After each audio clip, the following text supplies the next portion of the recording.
Welcome to my channel, this is Roshan sir Max. चलिए मेडिया students, एक नए वीडियो की शुरुआत हम करते हैं। और जैसे आप सभी जानते हैं, ये आपका अपना चैनल है। इस चैनल को अभी तक सब्सक्राइब नहीं किया है तो सब्सक्राइब कर ले, साथ ही वीडियो को लाइक और शेयर भी कर दे। और इस चैनल पे आप मैथमेटिक्स तेलुगु पढ़ना सीखेंगे, वेरी इंपॉर्टेंट आंसर्स भी मिलेंगे। और जितना भी आपको एग्जाम्स के लिए मटेरियल होता है, सारा मटेरियल इस चैनल पे आपको मिल जाएगा। Very important video, very crucial video सभी स्टूडेंट्स के लिए।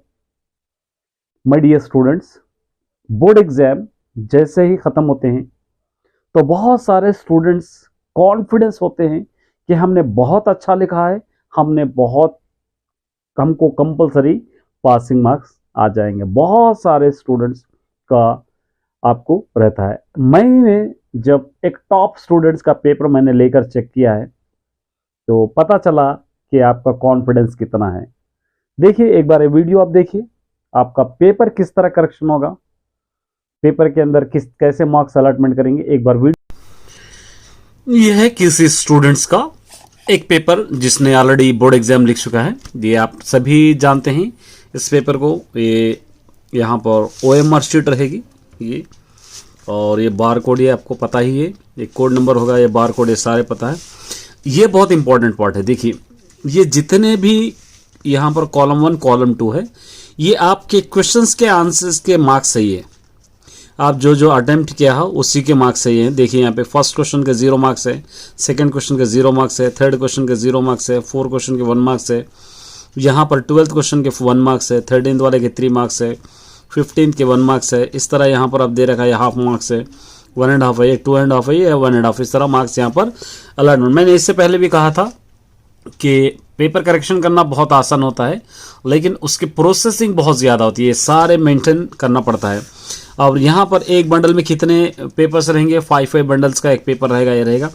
और यह सिग्नेचर जो रहेगी यहाँ पर आप देखेंगे, यहाँ पर असिस्टेंट एग्जामिनर की रहेंगी और यहाँ पर स्पेशल एग्जामिनर के यहाँ पे साइन रहेगी। साइन दोनों भी रहेंगे, ये नंबर भी आपको रहेगा। कौन करेक्शन करे और कौन से इन्विजिलेटर्स करेक्शन करे या कौन से टीचर करेक्शन करे, आसानी से पता चल जाएगा। यहाँ पर रहेंगे टोटल आपके आंसर शीट के मार्क्स है 15 और पार्ट बी के मार्क्स है 14, टोटल 19 मार्क्स है यहाँ पर आपको दिए गए। ये तो आपको पता ही है, ये डिटेल्स होते हैं यहाँ सारे, ये नेम सिग्नेचर ये भी रहती है। अब देखिए मार्क्स किस तरह रहेंगे। ये पार्ट बी है, ये 4 मार्क्स अलॉटमेंट किए गए हैं, ये तो आपको पता ही है। रॉन्ग और राइट रहेंगे, ये पूरे रॉन्ग थे तो यहाँ पर आपको ये देखिए एक ग्राफ है, ये ग्राफ के कुछ भी मार्क्स नहीं है, ये बोर्ड एग्जाम का पेपर है ये। और यहाँ पर देखिए 6 मार्क्स पूरे रॉन्ग है, यहाँ पर 0, यहाँ पर 0, इस तरह करेक्शन करके यहाँ पर अपलोड करते हैं। यहाँ पर 0 मार्क्स, यहाँ पर देखिए कुछ हिस्सा इसका पार्ट कुछ करेक्ट है, इसलिए इसके 2.5 मार्क्स दिए गए हैं। ये एक्चुअल है 6 मार्क्स का, कुछ पार्ट्स यहाँ पर सही है तो इसलिए क्या करें। देखिए ये कंस्ट्रक्शन नहीं करिए, कंस्ट्रक्शन के बगैर ड्रॉ करें, इसलिए इसके 2.5 मार्क्स मिले हैं। और यहाँ पर ये करेक्ट है प्रॉपरली, लेकिन इसका पूरा कंप्लीट नहीं है, इसके 1 मार्क्स दिए गए हैं। और यहाँ पर देखिए ये स्टैटिस्टिक का है, ये क्वेश्चन नंबर यहाँ पर 18 है, लॉन्ग आंसर है। यहाँ पर सिर्फ a = 20 ये जो वैल्यू है, यहाँ पर 2000 है सर, ये 2000 1500 होगी। यहाँ पर बिगेस्ट नंबर ये दोनों यहाँ से लेना था, ये दोनों l = 1500 होगा। ये 1500 के बजाय 2000 लिखे, इसलिए सारा आंसर यहाँ पे रॉन्ग हो गया है। सिर्फ इसके कितने मार्क्स ऐड किए हैं, 1 मार्क्स ऐड किए हैं। क्वेश्चन नंबर ये 15, क्वेश्चन नंबर 15 देखिए, यहाँ पर आप देखेंगे तो क्वेश्चन नंबर ये देखिए A15 का 1 मार्क्स इस तरह यहाँ पर दिए गए हैं। अब देखिए ये कुछ भी नहीं लिखे, 0, यहाँ पर आपको सिर्फ डायग्राम ड्रॉ कराया गया। 1 मार्क्स यहाँ पे देखिए, क्वेश्चन नंबर 4 के 1 मार्क्स है। देखिए ये क्वेश्चन नंबर 4 के 1 मार्क्स, इसलिए जितने भी मार्क्स होते हैं आपके यहीं पर होते हैं। यहाँ पे कुछ भी नहीं किए, 0, यहाँ पर भी 0 मार्क्स है। और यहाँ पर कुछ पार्ट्स करेक्ट है, इसलिए इस कुछ पार्ट्स करेक्ट होने की वजह से इसके मार्क्स दिए गए हैं 1.5 मार्क्स। ये करेक्ट है, यहाँ पर ये करेक्ट है, ये तकरीबन क्वेश्चंस करेक्ट है। ये क्वेश्चन नंबर 18 है और इसके दिए गए हैं 1.5 मार्क्स, इसके ज़्यादा मिलना चाहिए, इसके एक्चुअल ज़्यादा मार्क्स इसके ज़्यादा मिलना चाहिए, दिए है। यहाँ पर ग्राफ देखिए, इसको 3 मार्क्स दिए गए हैं। ये पूरा करेक्ट है, बॉक्स पूरा करेक्ट है, लेकिन इन्होंने क्या किया है, इन्होंने एक ग्राफ गलत किया है सिर्फ। ग्राफ में बता देता हूँ आपको, ये ग्राफ रंग है। फिर भी इसके मार्क्स आपको कितने अलॉटमेंट किए गए हैं? 3 मार्क्स अलॉटमेंट किए हैं। कौन सा क्वेश्चन है? 13 क्वेश्चन। देखिए ये 13 क्वेश्चन के आपको 3 मार्क्स, यहाँ पर 13 क्वेश्चन के 3 मार्क्स, ठीक है। यहाँ पर देखिए ये रॉन्ग है, ये पूरा कंप्लीट रॉन्ग है, यहाँ पर 0 मार्क्स दिए गए हैं।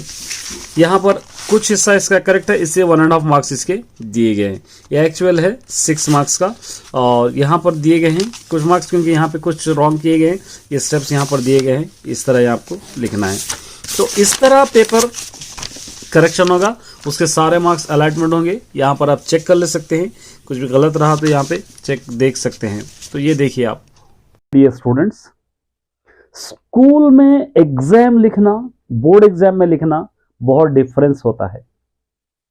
बहुत सारे स्टूडेंट्स क्लेवर होते हैं, इंटेलिजेंट होते हैं, स्कूल में बहुत अच्छे मार्क्स लाते हैं, बोर्ड एग्जाम में जाकर इस तरह के मार्क्स लाते हैं। ये रिजल्ट इसका ये पता चलता है कि आप स्कूल में जो कर रहे हो वो बोर्ड एग्जाम में जाकर नहीं कर रहे हो।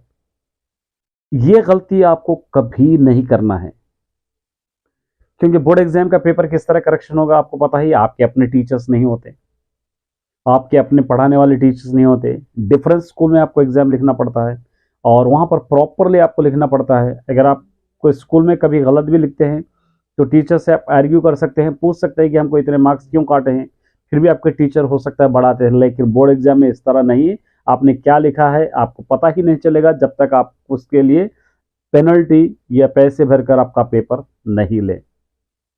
स्कूल में लिखेंगे तो 96 मार्क्स आ रहे हैं 100 आउट ऑफ, वही अगर बोर्ड एग्जाम में देखेंगे तो 36, 25 जस्ट पासिंग मार्क्स आ रहे हैं। इसका रीजन क्या है? मेन रीजन है आपने प्रैक्टिस प्रॉपरली नहीं की, आपने स्टडी प्रॉपरली नहीं की। अगर आप प्रॉपरली प्रैक्टिस करते होते या प्रॉपरली स्टडी किए होते तो आपको जितने मार्क्स स्कूल में आए हैं उतने ही मार्क्स बोर्ड एग्जाम में भी आना चाहिए। देखिए बहुत सारे स्टूडेंट स्टेप गड़बड़ी करते हैं। मैंने पेपर आपने चेक किया होगा, मैंने बताया है कि पेपर करेक्शन करना किस तरह होता है। एक एक स्टेप के वहां पर मार्क्स आपको मिलेंगे, एक एक स्टेप के मार्क्स आपको, हर स्टेप आप करेक्ट करते जाओगे तो मार्क्स भी आपको करेक्ट मिलते जाएंगे। बहुत सारे स्टूडेंट हाँ स्कूल में हमने लिख लिया है वैसे ही वहां पर लिखेंगे, सोचते नहीं डिफरेंस है, वहां पर सेंटर डिफरेंट होगा, आपको स्कूल डिफरेंट होगा, आपके करेक्शन करने वाले डिफरेंस होंगे। आपको नहीं जानते कि आप कौन हैं जो करेक्शन करते हैं, जो आपका सेंटर में जो रहते हैं आपको जानते हैं नहीं। लेकिन जब आप स्कूल में एग्जाम लिखते हैं तो सब लोग आपको जानते हैं, आप क्लेवर है। कभी कभी वो लोग ये सोचते हैं कि अरे क्लेवर स्टूडेंट है, शायद कुछ हैबत करके या डर के नहीं लिखा होगा, चलिए इस बार भी हम उसको प्रमोट कर देते हैं, क्लेवर ही बनाते हैं और अच्छे मार्क्स ही डालते हैं। इस तरह भी कभी आपके चहेते टीचर्स आपकी सूरत की वजह से भी मार्क्स मिलते होंगे। लेकिन बोर्ड एग्जाम में आपको मेहनत करना होगा। बहुत सारे स्टूडेंट्स अप्रैल में फेल होने की वजह से वो लोग रीकरेक्शन, रीवेरिफिकेशन, रिकाउंटिंग के लिए अप्लाई किए हैं, यही सोच के कि हमने बहुत अच्छा पेपर लिखा है, हम किसी तरह पास हो जाएंगे। लेकिन जब पेपर आया, जब वो लोग के पेपर देखे हैं तो पता चला कि कितने मिस्टेक्स वो लोग किए हैं, कितने स्टेप्स वो लोग गलत किए हैं, कहाँ कहाँ पर वो लोग गलती किए हैं। हमको उससे फीडबैक मिल रहा है, अरे ये स्टूडेंट्स क्या करके आ रहे हैं। इसका रीज़न एक ही है, प्रैक्टिस प्रॉपरली नहीं करने की वजह से, ना ही आप प्रॉपरली पढ़ने की वजह से। हर बार चिल्लाता हूं मैं, स्टार्टिंग से मेहनत कीजिए, शुरू से पढ़िए। आप अगर शुरू से मेहनत करेंगे, स्टार्टिंग से मेहनत करेंगे तो ये नौबत आपको नहीं आएगी। अगर आप स्टार्टिंग से मेहनत नहीं करेंगे, शुरू से मेहनत नहीं करेंगे, सिर्फ एग्जाम के वक्त ही पढ़ेंगे तो सारी प्रैक्टिस इसी तरह जल्दबाजी में होगा। मैं आपके समझ के लिए, बहुत सारे स्टूडेंट्स कमेंट करते हैं कि बोर्ड एग्जाम पेपर कैसे करेक्शन होगा बताइए। देखिए मैंने आपके सामने पूरा पेपर रख दिया है, आप उससे एनालाइज कर सकते हैं या कुछ सीख सकते हैं या कुछ उससे सबक आपको मिल सकता है, या आप खुद सुनिश्चित करना है, आपको ही डिसाइड करना है। हमेशा मैं चिल्लाता हूं कि स्टार्टिंग से मेहनत कीजिए, स्टार्टिंग से पढ़िए। बहुत सारे स्टूडेंट्स रहते हैं नहीं हम एफए वक्त आए वक्त ही पढ़ेंगे, हम एसए के वक्त ही पढ़ेंगे, हम एनुअल के वक्त ही पढ़ेंगे। इस तरह ये पढ़ाई आपको ले डूब जाएगी। 90% स्टूडेंट्स रीवेरिफिकेशन में फेल हुए हैं। क्लेवर स्टूडेंट्स 10 आउट ऑफ 10, वो पूरे सब्जेक्ट में 10 out of 10, 10 out of 9.8, 10 out of 9.5 पूरे सब्जेक्ट में, लेकिन मैथमेटिक्स फिजिक्स में फेल्ड। रीजन आपको ही पता होगा। पूरे सब्जेक्ट में अच्छे मार्क्स आने के बावजूद एक सब्जेक्ट में एटलीस्ट 28 मार्क्स नहीं ला सकते, मतलब उस सब्जेक्ट पे हमने मेहनत ही नहीं की है, वो सब्जेक्ट हम पढ़े ही नहीं, ना ही वो सब्जेक्ट को हमने सीरियस लिया है। जैसे दूसरा सब्जेक्ट आसान समझे, इसी को मैथमेटिक्स और फिजिक्स को भी हम इजी समझ बैठे, इसलिए उसका रिजल्ट आज हमारे सामने है। अगर थोड़ा सा हम सीरियस होते, थोड़ा सा इंटरेस्ट लेकर उस सब्जेक्ट पे भी तवज्जो देते, इंटरेस्ट देते, तो ये नौबत हमको नहीं आती। तो माय डियर स्टूडेंट्स, कुछ सीखिए। ये वीडियो अपलोड करने का मतलब ये है कि आप जागेंगे, कुछ सीखेंगे, या जो अभी 10th क्लास में है वो लोग मेहनत करेंगे। कुछ भी हो जाओ, कहीं से भी हो, पढ़िए, लेकिन पढ़िए ज़रूर। तो एक छोटा सा वीडियो था आप सभी के लिए। बहुत सारे स्टूडेंट्स बार बार पूछ रहे थे कि बोर्ड एग्जाम पेपर कैसे करेक्शन होता, ईजी होता या हार्ड होता। आपके सामने पेपर है, आपने जितना लिखा है उतना ही आपको मार्क्स मिलेंगे। वो लोग जानबूझ के क्या अच्छा लिखे तो कट तो नहीं करेंगे। चलिए, आपने बहुत अच्छा लिखा है, कट कर दे रहे, ऐसा कोई भी नहीं करेंगे। हर लेक्चरर या हर पेपर करेक्शन करने वाले का यही इंटेंशन रहता है कि सारे स्टूडेंट्स पास हो, कोशिश करते हैं, इसलिए कहीं ना कहीं हाफ मार्क्स 1 मार्क्स डालते हुए लोग आते हैं।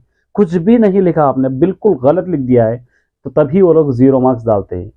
कहीं ना कहीं एक आंसर में कहीं ना कहीं गुंजाइश निकल रही है, कहीं ना कहीं एक स्टेप आपने करेक्ट लिखा है, उसको अंडरलाइन करके उसके मार्क्स अलॉट करते हैं बाद में। लेकिन पूरा ही गलत लिखे हैं, गलत पे भी आपको कॉन्फिडेंस कि हमने सही लिखा है, पूरे आंसर्स रॉन्ग लिखने के बावजूद भी आपको यकीन है कि हमने पूरे आंसर सही लिखे, हमको मार्क्स क्यों नहीं आए, तो इसलिए आपका पेपर जब आप रीवेरिफिकेशन को डालोगे, जब चेक करोगे, आपको खुद पता चल जाएगा कि आपने कितने सही लिखा है। मैं कह रहा हूँ 90% स्टूडेंट्स इसी तरह, बहुत क्लास में टॉप करने वाले बच्चों के साथ भी इस तरह हुआ है। क्योंकि मैं नहीं समझता कि आपने मेहनत नहीं की है, लेकिन मेहनत तो आपने बहुत किया है, लेकिन कहीं ना कहीं आपसे चूक हुई है, कहीं ना कहीं आपसे गलती हुई है। उस गलती से उभर कर बाहर निकलना है। अभी तो खैर आप तो पास हो जाएंगे, चले जाएंगे। अभी जो 9th क्लास के 10th क्लास में आए हैं या 8th क्लास के 10th क्लास में आए हैं, उन स्टूडेंट्स के लिए एक सबक होगा, एक लेसन होगा, वो लोग कुछ ना कुछ यहाँ से सीखना चाहिए। बस इतना ही इस वीडियो में। अगली वीडियो में हम मिलते हैं, तब तक के लिए बने।